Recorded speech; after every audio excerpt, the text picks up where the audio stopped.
Hello students, graph clear आप लोगों को हो चुके हैं। तो अब टाइम है उन क्वेश्चंस की तरफ बढ़ने का जैसा कि एग्जामिनेशन में आपको क्वेश्चन देखने को मिलेगा। एग्जामिनेशन में आपको एक किस तरीके की वर्ड प्रॉब्लम मिलेगी जिसको हमें पहले फॉर्मुलेट करना होगा। Formulate in the sense create the inequations. हमें इनइक्वेशंस क्रिएट करनी होगी with the help of this condition. ठीक है, जब इनइक्वेशन क्रिएट हो जाएंगी उसके बाद हम उन्हें ग्राफिकली ही सॉल्व करेंगे। आज जैसा कि आप जानते हैं इन इक्वेशंस को ग्राफिकली सॉल्व करते हैं हम लोग इस एलपीपी फॉर्मेट में। ठीक है, अब आप एक चीज़ नोटिस करिएगा, सबसे पहले जो जो इन्फॉर्मेशन आपको मिलती जाए उनको एक टेबुलर फॉर्म में रखने की कोशिश करिएगा। सारी इन्फॉर्मेशन को पहले कलेक्ट करेंगे आराम से, जल्दबाजी का बिल्कुल काम नहीं है इस क्वेश्चन में। A diet must contain at least 4000 unit of vitamins, 50 unit of minerals and 1400 unit of calories. यानी कि बात हो रही है तीन चीज़ों की। किसकी बात हो रही है? बात हो रही है विटामिन्स की, टेबल बना लीजिए। बात हो रही है विटामिन्स की, ठीक है। बात हो रही है मिनरल्स की एंड कैलोरीज, ठीक है। The two type of food, two food A and B at least. अब समझिएगा, एक फूड यहां पर ए है और एक फूड बी है।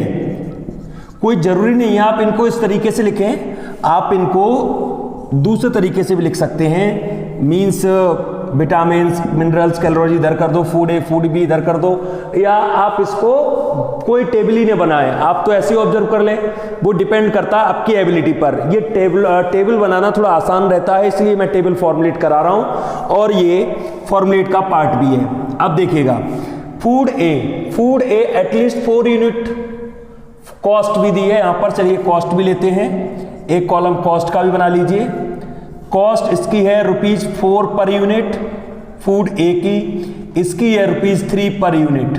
चलिए एक एक बात समझ से चलिएगा।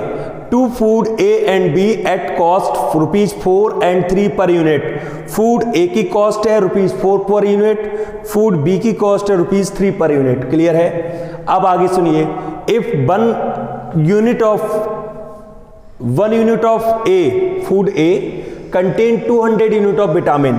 फूड ए का अगर 1 यूनिट लिया जाए तो 200 विटामिन मिलेंगी पर यूनिट। मतलब 1 यूनिट में 200 यूनिट विटामिन के मिलेंगे पर यूनिट, ध्यान रखिएगा। 1 यूनिट ऑफ मिनरल्स, तो 1 पर यूनिट मिनरल्स आएगा। कैलोरीज 40 है, 40 पर यूनिट। 1 यूनिट अगर फूड ए लेते हैं, वो 1 यूनिट हो सकता है 1 किलोग्राम फूड हो, 2 किलोग्राम फूड हो। सपोज दैट 1 किलोग्राम फूड है तो 1 किलोग्राम फूड में 200 यूनिट विटामिन की होंगी, 1 यूनिट मिनरल्स की होंगी, 40 यूनिट कैलोरीज की होंगी, जो भी इंफॉर्मेशन मिली है। फूड बी 100 यूनिट विटामिन की, 2 unit minerals and 40 unit calories है। ठीक है, अब पहली लाइन पर पहुंचना। आप सोच रहे होंगे इनका कोई यूज नहीं किया, आप समझिएगा। ए डाइट मस्ट कंटेन एटलीस्ट, कोई भी डाइट किसी भी पर्सन को जब दी जाएगी, इस शब्द पर गौर करिएगा, इसका बहुत बड़ा रोल है। एटलीस्ट शब्द में सब कुछ छिपा हुआ है। ये एटलीस्ट शब्द हमें इंडिकेट कर रहा है कि जो भी डाइट पर्सन को दी जाएगी उस डाइट में कम से कम 4000 यूनिट विटामिन होनी चाहिए, कम से कम। एटलीस्ट, ज्यादा हो सकती हैं, ज्यादा विटामिन किसी को दे दीजिए डाइट में, नो प्रॉब्लम। लेकिन किसी भी पेशेंट को या किसी भी पर्सन को जब हम डाइट दे रहे हैं तो उसकी डाइट में मिनिमम एटलीस्ट, यहां पर अगर मैं बात करूं ये चीज समझनी होगी। यहां पर एटलीस्ट शब्द यूज किया है। एटलीस्ट 4000 यूनिट चाहिए किसकी? विटामिन की। 50 यूनिट चाहिए मिनरल्स और 1400 कैलोरीज। इतना तो एटलीस्ट चाहिए। जब भी किसी फूड को हम किसी को देंगे तो हम इस चीज को जरूर ऑब्जर्व करेंगे कि उसके फूड में, फिर ऑब्जर्व करिएगा, मान लीजिए मैंने फूड ए दिया किसी पेशेंट को या किसी पर्सन को, फूड ए एक हॉस्पिटल प्रोवाइड कर रहा है किसी पेशेंट को, तो ये चीज जरूर चेक की जाएगी क्या उसके फूड में विटामिन कितनी होनी चाहिए? मिनिमम 4000, एटलीस्ट 4000, ज्यादा होंगी चलेगा। 50 unit of minerals, at least 50 unit of minerals, 1400 calories, इससे ज्यादा कैलोरीज दे दो नो प्रॉब्लम, लेकिन 1400 से कम नहीं होनी चाहिए। अब इसको फॉर्मुलेट कैसे करेंगे वो चीज को समझिए। चलिए मान लेता हूं मैं, let quantity of food A, quantity of food A x unit and food B by unit. इस चीज को समझिए, मैंने मान लिया फूड ए x यूनिट हम किसी को सप्लाई करेंगे, food B by unit supply करेंगे किसी को। अब जरा ऑब्जर्व करिएगा, आप जब भी इन इक्वेशंस को बनाएगा तो विटामिन विटामिन विटामिन की बात ऐसे, मिनरल्स की बात होगी तो मिनरल्स की बात करेंगे, कैलोरीज की बात होगी तो कैलोरीज की करेंगे। एक्स और वाई रिलेट करेंगे तभी तो इक्वेशन बनेगी। जैसे समझिएगा, एक यूनिट में फूड ए की, एक यूनिट में कितनी विटामिन है 200, एक यूनिट में 200, तो एक्स यूनिट में कितनी होंगी 200x। फूड बी एक यूनिट में 100 विटामिन 100, तो बाई यूनिट में कितनी होंगी 100 बाई। हम चाहते हैं जब भी किसी पर्सन को फूड ए और फूड बी हम इनको पर्सन को प्रोवाइड करें तो मिनिमम मिलाकर कितना बनना चाहिए 4000 unit of calories minimum. Sorry symbol उल्टा हो गया, देखो एटलीस्ट का सिंबल ऐसे आएगा, कम से कम 4000 होनी चाहिए, ज्यादा होगा चलेगा। यानी फूड ए और food B, food A combination है, ध्यान रखना ये आप ये मत समझना इंडिविजुअल है, व्हाट कॉम्बिनेशन ऑफ फूड्स, दोनों को कंबाइन करके प्रोवाइड किया जाएगा। अगर हम फूड ए और फूड बी दोनों मिलाकर किसी को हम दे रहे हैं तो हम इस चीज को ऑब्जर्व करेंगे कि फूड ए में विटामिन, फूड बी में विटामिन मिलाकर कितने होने चाहिए, एटलीस्ट 4000 होनी चाहिए, ज्यादा हो जाए चलेगा। एटलीस्ट शब्द का मतलब याद रखिएगा, एटलीस्ट शब्द का मतलब है कम से कम, ठीक है, कम से कम इतना तो होना ही चाहिए, ठीक है, कम से कम आपका 4000 होना चाहिए। और एटलीस्ट के लिए सिंबल यही आएगा कि आपको 4000 या तो विटामिन हो या 4000 से ज्यादा विटामिन हो। क्लियर है? अब आइए, अब बात ऐसी किसके करेंगे, मिनरल्स की। जरा मिनरल्स को गौर करिएगा, फूड ए में एक यूनिट में मिनरल 1 होता है तो एक्स में कितना होगा 1x, 2 बाई, और हम चाहते हैं मिनरल कम से कम कितने हो 50 यूनिट मिनरल होने चाहिए एटलीस्ट।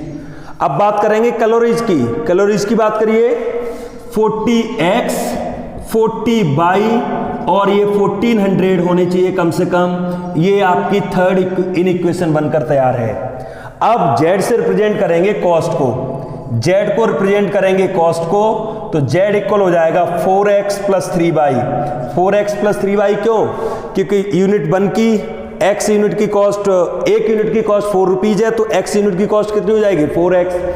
ऐसे ही एक यूनिट की कॉस्ट 3 रुपीज है, तो एक यूनिट बाई यूनिट की कितनी हो जाएगी 3 बाई। और हम ये चाहते हैं ये कॉस्ट कैसी रहे, लीस्ट कॉस्ट। लीस्ट कॉस्ट का मतलब समझ रहे हो, मिनिमम, z को मिनिमम शो कराना है। अब आप देख सकते हैं हमने पूरी वर्ड प्रॉब्लम को ऑब्जर्व करके 3 इक्वेशन फॉर्म करी और z भी फॉर्म किया कि z यहां पर होगा 4x प्लस 3 बाई। तो इंफॉर्मेशन से डेटा को कलेक्ट करना है, डेटा को सिस्टमैटिक मैनर में लगाना है। इस बात से फर्क नहीं पड़ता कि आप डेटा को ऐसे लिखते हैं, ऐसे लिखते हैं, या टेबल नहीं बनाते ऐसे ही लिख लेते हैं, सिंपली ऐसे ही, मैं मुझे तो ऐसे ही याद रहेगा, तो आप ऐसे ही कर सकते हैं। इस चीज की कोई बाउंडेशन नहीं है कि नहीं आपको ऐसी टेबल फॉर्म करनी है, लेकिन एक बेटर तरीका यही है कि आप इस तरीके से फॉर्म करेंगे तो किसी चीज को भूलेंगे नहीं, प्रॉपरली बना पाएंगे। बस ध्यान ही रखना, विटामिन विटामिन विटामिन, तो विटामिन की बात हो गई, फिर ये मिनरल्स की बात होगी, कैलोरीज की बात हो गई। इस तरीके से नहीं चलेंगे क्योंकि x x से कनेक्ट नहीं होगी, x बाई से कनेक्ट होगी, x बाई तभी तो इक्वेशन बनेगी। और ये तीनों जगह सिंबल इस तरीके का क्यों आया है, क्योंकि तीनों ही चीजें एटलीस्ट बोली थी। ये कहा था कि कम से कम इतने यूनिट विटामिन मिनरल्स कैलोरीज हो, कम से कम, ज्यादा हो चलेगा कॉम्बिनेशन ऑफ फूड में। तो कॉम्बिनेशन ऑफ फूड है इसलिए दोनों को प्लस करके हम कंपेयर कर रहे हैं, ठीक है। अब इसका दूसरा स्टेप, पहला स्टेप कंप्लीट हो गया, दूसरा स्टेप क्या है, दूसरा स्टेप है इन इक्वेशंस को इक्वेशन में फॉर्म करना जिससे कि ग्राफ बनाने की प्रिपरेशन स्टार्ट हो सके। आइए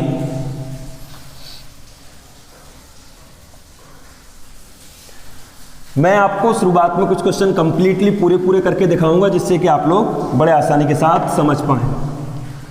अब देखिए, अगर मैं इनको इक्वेशन कंसीडर करता हूं, सबसे पहली इक्वेशन है हमारी 200x प्लस 100y इक्वल 4000 लिख लीजिए। 100 कॉमन ले लीजिए या 4000 का डिवाइड कर दीजिए, क्योंकि हमें तो इंटरसेप्ट फॉर्म में ले जाना है। जब इंटरसेप्ट फॉर्म में ले जाना है तो बेटर ऑप्शन यही है, सीधा 4000 का डिवाइड कर दीजिए। ये आपका बचेगा, सॉल्व करेंगे, x upon 20 y upon 40, x upon 20 y upon 40 equal 1। ये पहली इनइक्वेशन क्रिएट हो गई, इनइक्वेशन से इक्वेशन क्रिएट हो गई। दीज आर द इनइक्वेशन और this is the equation. Next, x plus 2y equal 50, divide करो, x upon 50 2y upon 50 equal 1, x upon 50 y upon 25 equal 1। Equation number 5। अब last की बात करते हैं। लास्ट है आपकी 40x 40y इक्वल 1400, डिवाइड करेंगे 40x upon 1400 40y upon 1400 equal 1। तो यहां से आपका आ जाएगा x upon 35 y upon 35 equal 1। Equation number 6। ठीक है, z याद रखिएगा, z को मैं ऊपर लिख देता हूं। z को मिनिमम लाना है और z आनी है आपकी 4x प्लस 3y से मिनिमम। अब ग्राफ बनाने की बात स्टार्ट करते हैं। आइए चलिए डिवाइड करते हैं इसको।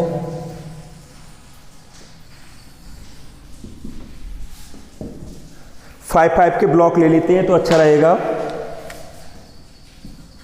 5 10 15 20 25 30 35 40 45 एंड 50।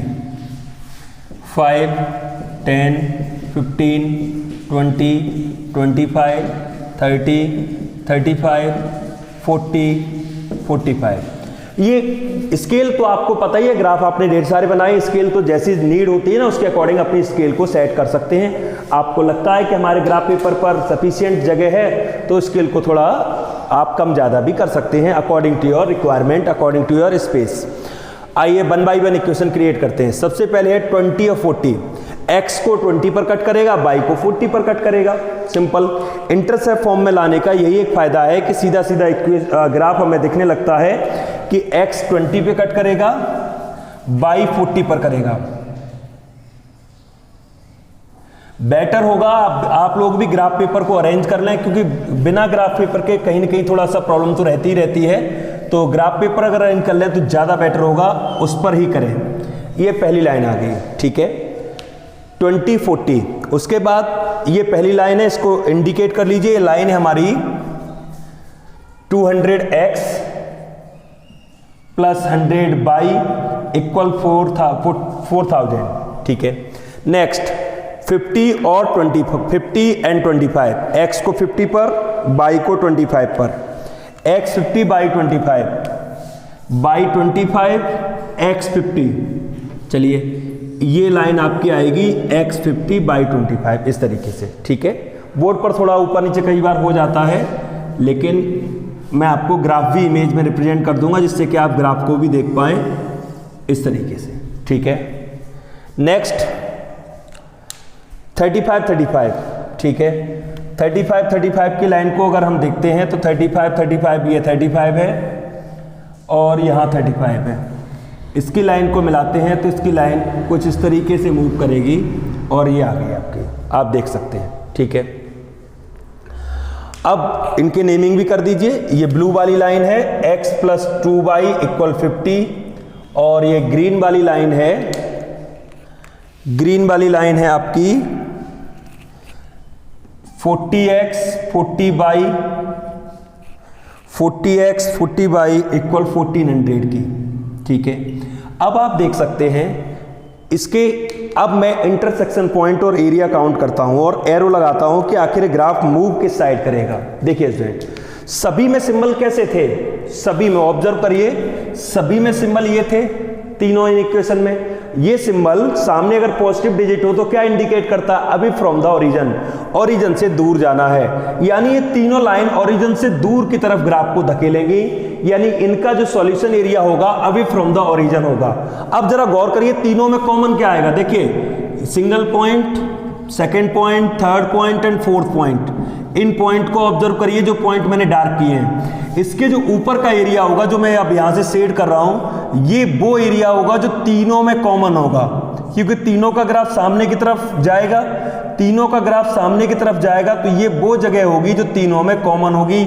और आप जानते हैं ये क्लोज एरिया नहीं, एक ओपन एरिया क्रिएट हुआ है, और मैं मिनिमम वैल्यू जब निकालनी होती है तो मिनिमम वैल्यू में ज्यादातर क्वेश्चन में ओपन एरिया ही आता है। अब ये ओपन एरिया आ चुका है आपके सामने, क्लोज भी आ सकता है, ऐसा जरूरी नहीं है कि हमेशा ओपन आए, क्लोज भी हो सकता है, but most of the time जब भी जेड मिनिमम पूछी जाती है तो ओपन एरिया ही क्रिएट होगा। अब हमारा दूसरा काम भी कंप्लीट हो गया।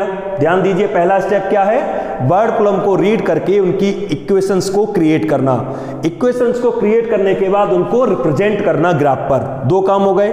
अब तीसरा काम ये है पॉइंट निकालना। जैसे जो इंटरसेक्शन पॉइंट है, देखो ए तो पता है 50,0 होगा, अब B नहीं पता, C नहीं पता, D भी पता है। D कितना होगा, D होगा 0,40, आप देख सकते हैं। अब प्रॉब्लम किसकी है, B और C की। B और C देखो ग्राफ पर जब करते हैं तो शो होने लगता है। ग्राफ की अगर हम बात करें, ग्राफ पर अगर देखें तो ये लगभग 5,30 शो होगा आपको। ग्राफ पर तो ऐसे ही दिखने लगता है कि हाँ ये 5,30 है, 5,30। ये भी शो हो रहा है कि ये 20,25 है, वॉटेवर इस तरीके का है। मान लीजिए कभी डेसिमल में पॉइंट आ जाते हैं। अब जब डेसिमल में या फ्रैक्शन में पॉइंट आएंगे तो वो ग्राफ पर आप अंदाजा उनका नहीं लगा पाएंगे किसी भी तरीके से। तो इसलिए बेटर ऑप्शन यही है कि आप अपने आप को तैयार करिए इस चीज के लिए कि हम बाई कैलकुलेशन निकालेंगे। हम इस बात पर डिपेंड नहीं रहेंगे कि ग्राफ हमें क्या दिखा रहा है, हम इस बात पर डिपेंड रहेंगे कि हमारी कैलकुलेशन क्या शो कर रही है। लेकिन अगर ग्राफ अच्छे से आपने बनाया है, ग्राफ पेपर का यूज किया है, तो आपको ऐसे ही दिखने लगता है जैसा मैंने एक बनाया है इस क्वेश्चन का। आप देखिए, मैं जब इसको देख रहा हूं ग्राफ को, आप बाद में इमेज में सेट कर दूंगा, तो आप देखेंगे कि पहले से ही मुझे पता है कि ग्राफ पर 20,25 होगा और जो C है वो 5,30 होगा, बिना कैलकुलेशन के शो हो रहा है। ठीक है, तो अब कुछ यहां तो एग्जैक्ट पॉइंट है इसलिए शो हो रहे हैं। जब पॉइंट फ्रैक्शन में आते हैं तो ग्राफ में कहीं इधर उधर पॉइंट होता है, फिर वो ब्लॉक पर नहीं कट करता है। जब ब्लॉक पर नहीं कट करता है तो ऐसे पॉइंट का अंदाजा लगाना बहुत मुश्किल हो जाता है। इसलिए कैलकुलेशन पर ही आप लोग डिपेंड रहें तो अच्छा रहेगा। जैसे B इंटरसेक्शन पॉइंट है, ध्यान दीजिएगा, B इंटरसेक्शन पॉइंट किसका है, ग्रीन लाइन का और ब्लू लाइन का। क्लियर है? तो B के लिए ग्रीन लाइन क्या है, मैं इसको सिंप्लीफाई कर लूं तो ये ग्रीन लाइन है x plus y equal 35, 40 common लेके डिवाइड कर दिया है। ठीक है, और ब्लू लाइन देखो, ग्रीन लाइन x प्लस, आप ये 40 में सम 40 कॉमन लेके डिवाइड कर दो, यही बन जाएगी इक्वेशन। ब्लू लाइन क्या है, x प्लस 2y इक्वल 50। चलिए इनको सॉल्व कर लेते हैं। अच्छा है, x पहले से ही सेम है तो ये माइनस करेंगे तो ये y बचेगा माइनस का, और यहां पर बचेंगे माइनस का 15, तो y इक्वल आ गया 15। देख लीजिए, पहले मैंने कहा था 15,20 पर जो कट कर रहा है, तो ये देखिए 15,20 पर ही कट कर रहा है। y आ गया 15। अब y की वैल्यू कहीं भी रिप्लेस कर दीजिए, x की वैल्यू आ जाएगी 20। तो b के जो कोऑर्डिनेट आ गए, 20, 15,20 नहीं, सॉरी 20,15। तो 20 और 15 लगभग एक अंदाजा भी लग रहा है यहां से कि हाँ ये 20 नीचे आ रहा है यहां से, और ये 15। ठीक है, ग्राफ पर करते हैं तो और बेटर दिखता है। तो आप इस बात पर आ जाइए कि हम तो कैलकुलेशन से फाइंड आउट करेंगे, और B के पॉइंट आ गए 20,15। ठीक है, अब C is the intersection point of red line and green line. अब C की बात करते हैं। C रेड लाइन, अगर मैं इसमें से 100 कॉमन ले लूं तो रेड लाइन बनेगी 2x plus by equal 40, 100 common ले लिए, 100 कॉमन लेके डिवाइड कर दिया, इसलिए 2x प्लस बाई इक्वल 40। ये रही आपकी रेड लाइन। अब ग्रीन लाइन, ग्रीन लाइन क्या है, x प्लस बाई इक्वल 35। चलो इनको भी सॉल्व करते हैं, बाई कैंसिल हो गया सब्ट्रैक्शन पर, x इक्वल 5 और बाई इक्वल 30 कहीं भी रिप्लेस कर दीजिए, यानी c के कोऑर्डिनेट आ गए 5,30। देख सकते हैं आप, इस c के कोऑर्डिनेट भी मुझे पता चल गए 5,30। तीसरा स्टेप भी कंप्लीट हो गया। फर्स्ट स्टेप पूरे इक्वेशन को स्टडी करके उसे इन इक्वेशन में फॉर्म करना। नेक्स्ट स्टेप ग्राफ बनाना। नेक्स्ट स्टेप जो पॉइंट हैं, जो कॉर्नर के पॉइंट हैं फिजिबल एरिया के, जो कॉर्नर के पॉइंट हैं, उन कॉर्नर के पॉइंट्स को निकालना by solving the equations. After that the final step is z किस पॉइंट पर मिनिमम होगा। आइए z को देखते हैं, z किस पॉइंट पर मिनिमम होगा। चलिए 1 बाय 1 सभी पॉइंट लगाएंगे। सबसे पहले पॉइंट हमारा a है 50,0, तो z कैलकुलेट करते हैं 50,0 पर, तो 4 इंटू, ध्यान रखिए z हमारी क्या है 4x प्लस 3y, तो 4 इंटू 50, 3 इंटू 0, 200 यूनिट आया है। ठीक है, 2 यूनिट रुपीज कॉस्ट है ये, सॉरी।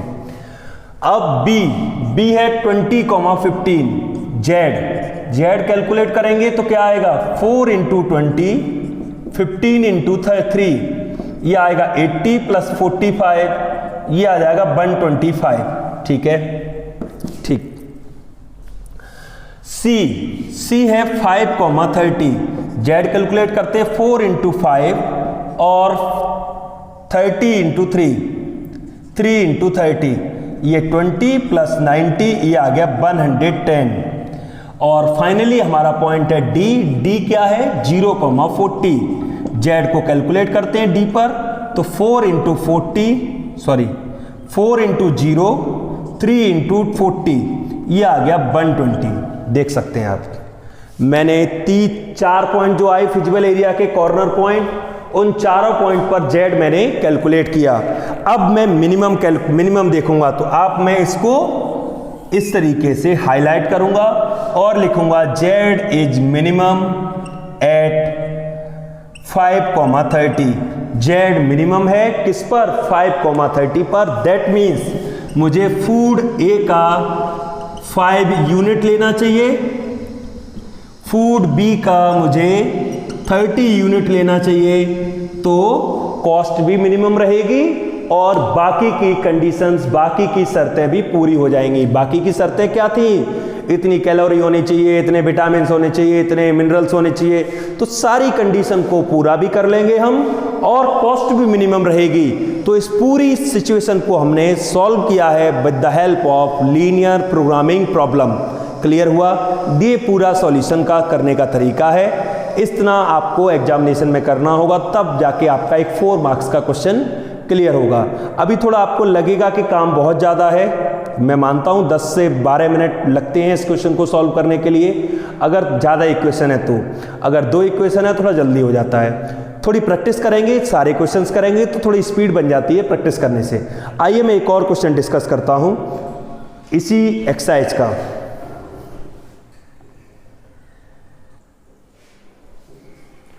आइए मूव करते हैं नेक्स्ट क्वेश्चन की तरफ। इस क्वेश्चन में देखिए टेबल उन्होंने खुद ही फॉर्म कर दी। क्वेश्चन ऑलरेडी एक टेबल के रूप में क्वेश्चन की डेटा को प्रोवाइड कर रहा है। बेसिकली एलपीपी क्या है, किसी प्रोडक्शन हाउस की, किसी डाइटिशियन की, किसी भी ऐसी प्रॉब्लम को आपके सामने रखा जाएगा, उसके बाद ये पूछा जाएगा कि इसकी cost maximum, cost minimum, profit maximum कैसे करें, सारी कंडीशंस को सेटल करते हुए, बस इतना समझ लीजिए। अब यहां पर एक देखिए एक प्रॉब्लम है, A dietitian wishes to mix 2 kind of food X and Y in such a way mixture contain at least of 10 unit of vitamin A, 12 unit of vitamin B and 8 unit of vitamin C। एक dietitian है, x और Y दो तरीके के food को mix करना चाहता है और साथ ही साथ उसकी एक और कंडीशन है, वो चाहता है जब जो मिक्सर बनकर तैयार हो उसमें विटामिन ए कम से कम 10 यूनिट हो, ज्यादा हो सकता है, फिर इस बात को समझना, एटलीस्ट 10 यूनिट विटामिन ए कम से कम उस मिक्सचर में 10 यूनिट तो होना ही चाहिए, ज्यादा भी हो सकता है। Vitamin B at least 12 unit, vitamin C at least 8 unit, ठीक है। एंड 1 किलोग्राम के अकॉर्डिंग जो उनकी क्वांटिटी है वो ये है कि फूड एक्स में 1 किलोग्राम में विटामिन कितनी होती है, 1 unit vitamin A, 2 unit of vitamin B, vitamin B X में 2 यूनिट, विटामिन बी बाई में 2 यूनिट, विटामिन सी एक्स में 3 और बाई में 1। ये 1 किलोग्राम के अकॉर्डिंग है। 1 किलोग्राम अगर फूड लेंगे तो उसमें विटामिन ए इतनी होगी, विटामिन बी की क्वांटिटी इतनी होगी, विटामिन सी की क्वांटिटी इतनी होगी। चलिए, ये कॉस्ट की बात दी है 20, 16 एंड 20, ये बात की बात है। मान लेते हैं लेट क्वांटिटी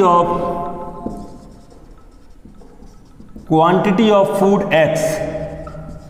फूड एक्स की क्वांटिटी को x किलोग्राम ले लेते हैं, स्मॉल लेटर में ले लेते हैं, ठीक है, कैपिटल लेटर है इसलिए कोई प्रॉब्लम नहीं है। और फूड बाई की क्वांटिटी को बाई किलोग्राम मान लेते हैं, ठीक है। अब समझिएगा 1 किलोग्राम में विटामिन ए 1 यूनिट है, ये पर किलोग्राम है, ठीक है। तो विटामिन ए 1 किलोग्राम में 1 है तो x किलोग्राम में कितनी होगी, 1x। ऐसे ही विटामिन ए बाई में कितना है, 2 यूनिट, तो बाई किलोग्राम में कितना होगा, 2 बाई। और हम ये चाहते हैं कि जो भी मिक्सर फूड का बनकर तैयार हो, ये विटामिन ए की बात हो रही है, आप ऐसे समझ लीजिए, ये विटामिन ए की कैलकुलेशन चल रही है। विटामिन ए पहले फूड में 1x, दूसरे में 2 बाई हो जाएगा, क्योंकि इनको x मान लिया, इसको मैंने बाई मान लिया है। अब ये कम से कम कितना होना चाहिए, 10 यूनिट। इस बात को फोकस करिएगा, मिनिमम 10 यूनिट, एटलीस्ट 10 यूनिट। तो यहां पर सिंबल का ध्यान रखा जाएगा, बहुत ज्यादा सिंबल अगर गलत हुआ तो आपका एरो गलत आएगा, एरो गलत आएगा तो ग्राफ गलत आएगा, आप गलत एरिया शेड करेंगे, सब कुछ बदल जाएगा। तो इन सिंबल्स को बहुत ध्यान से लगाना है। एटलीस्ट है, विटामिन बी के लिए भी डायरेक्ट लिख लीजिए, क्या आएगा, 2x + 2 by at least 12 unit. And finally 3x + 1 by at least 8 unit, ठीक है। जेड की भी बात कर लेते हैं। जेड यहां पर कॉस्ट है जो कि मुझे मिनिमम दिखानी है। जेड आएगा 16x + 20 बाई, ये जेड आएगा जो कि मिनिमम शो करना होगा। आप फिर से ऑब्जर्व करिए, तीनों इन इक्वेशन बनकर तैयार हैं। अब मैं इनको इक्वेशन में फॉर्म करूंगा, फिर ग्राफ रिप्रेजेंट करूंगा, फिर इंटरसेक्टिंग पॉइंट निकालूंगा और फिर जाके उस पॉइंट को निकालूंगा जहां पर जेड मिनिमम होगी। चलिए प्रोसेस को कंटिन्यू करते हैं।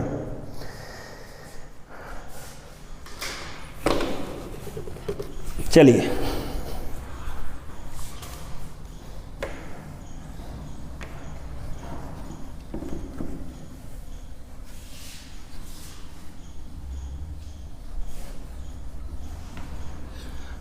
इक्वेशंस अगर कभी डेसिमल में हो, फ्रैक्शन में हो, तो कोशिश करिएगा उनको सिंप्लीफाई करके नॉर्मल फॉर्म में लाने की हमेशा कोशिश करिएगा, अगर डेसिमल में इक्वेशंस होती हैं कभी तो। पहली देखिए इक्वेशन है, अब मैं इनको इक्वेशन में कन्वर्ट करूंगा। x + 2 बाई = 10, अगर मैं 10 का डिवाइड करूं तो x/10 y/5 = 1 हो जाएगा, इसे फर्स्ट मान लीजिए। दूसरी तरफ आइए, 2x + 2 बाई = 12, अगर मैं 12 का डिवाइड करूं तो x/6 y/6 = 1, ये दूसरी इक्वेशन फॉर्म हो गई। एंड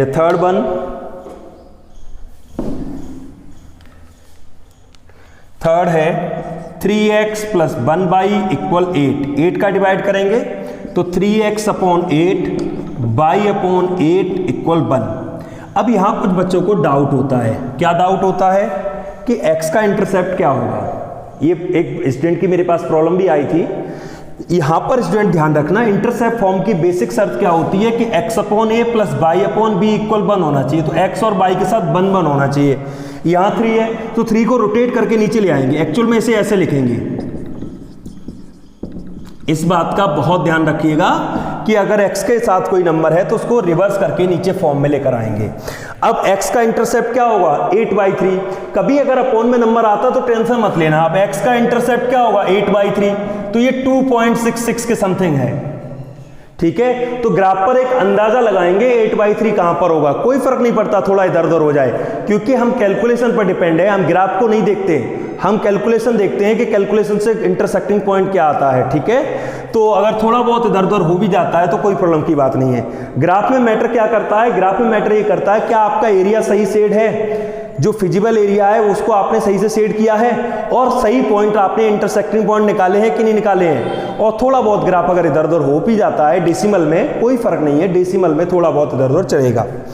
अब आइए, z हमारी मिनिमम है 16x + 20y, मैं यहां लिख लेता हूं z होगा 16x + 20y, जो कि मुझे मिनिमम लेकर आना है।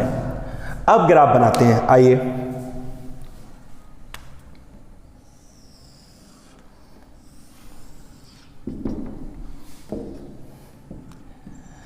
इंडिकेट करते हैं पॉइंट्स को।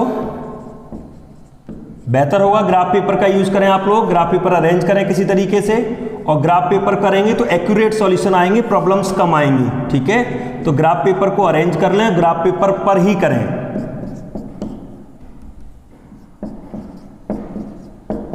ये आ गया, ठीक है। अब पहली लाइन है, x को 10 पर कट कर रहा है, y को 5 पर, x 10 y 5। चलिए पहली लाइन आपकी इस तरीके से मूव कर गई, ठीक है। इसका नाम भी मैं दे देता हूं, ये लाइन है x + 2y = 10, this is red line, ठीक है। Now second line x6 by 6, x6 by 6, okay, x6 और y भी 6। तो इस तरीके से दूसरी लाइन आपकी मूव करेगी और इसको कहूंगा मैं x + y = 6। चाहो तो 2x + 2y = 12 भी लिख सकते थे, लेकिन 2 कॉमन ले लेंगे तो x + y = 6 ही बचेगा। नेक्स्ट है x/8/3। अब देखो वही चीज समझना, 8/3 क्या है, 8/3 2.66 होगा। अगर आप इसे कैलकुलेट करें तो ये 2.66 आएगा, आप इसे कैलकुलेट करके देख सकते हैं, 2.66 के समथिंग आएगा, ठीक है।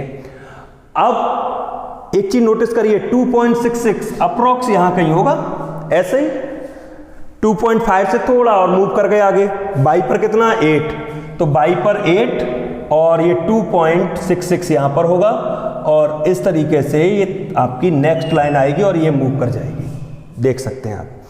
अब फिर से सभी इनइक्वेशन सिंबल क्या था, ये सामने पॉजिटिव नंबर था, यानी सारे ग्राफ इंडिकेट करेंगे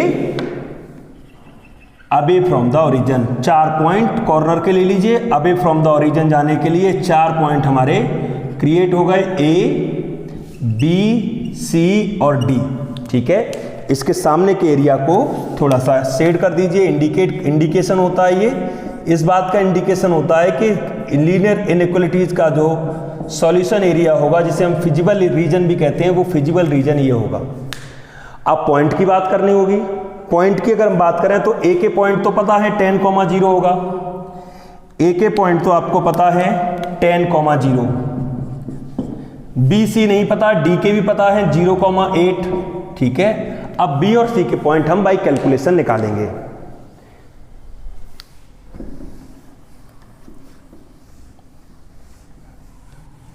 आइए बी और सी के पॉइंट्स को फाइंड आउट करते हैं। B is the intersection point of red line and blue line. तो सबसे पहले बी की बात करते हैं। B red line x + 2y = 10 and blue line x + y = 6, ठीक है। डायरेक्टली सॉल्व हो रहे हैं क्योंकि x सेम है, तो y = 4, y की वैल्यू कहीं लगा देंगे, x = 2, तो b के कोऑर्डिनेट आ गए 2,4, तो ये b आ गया 2,4। ग्राफ पर मत जाइएगा मेरे ग्राफ पर, क्योंकि यहाँ तो आपको ऐसा लग रहा होगा 3,4, बोर्ड पर ग्राफ बनाते हैं थोड़ा बहुत इधर उधर हो जाता है। मैं ऑन पेपर वाला ग्राफ भी इस पर पेस्ट कर दूंगा जिससे कि आप क्लियरली देख पाएं, ठीक है। C is the intersection point of blue line. Blue means x + y =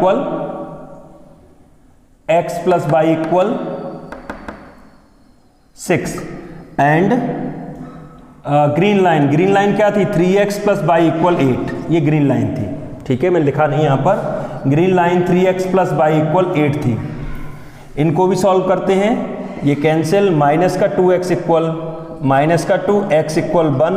= 5, c के कोऑर्डिनेट आ गए 1,5, ठीक है। अब हमारे b के कोऑर्डिनेट पता चल गए 2,4, c के कोऑर्डिनेट आ गए 1,5, चारों पॉइंट्स के कोऑर्डिनेट आ चुके हैं। अब हम क्या करेंगे, चारों पॉइंट्स पर z को कैलकुलेट करेंगे और देखेंगे z किस पॉइंट पर मिनिमम होगा।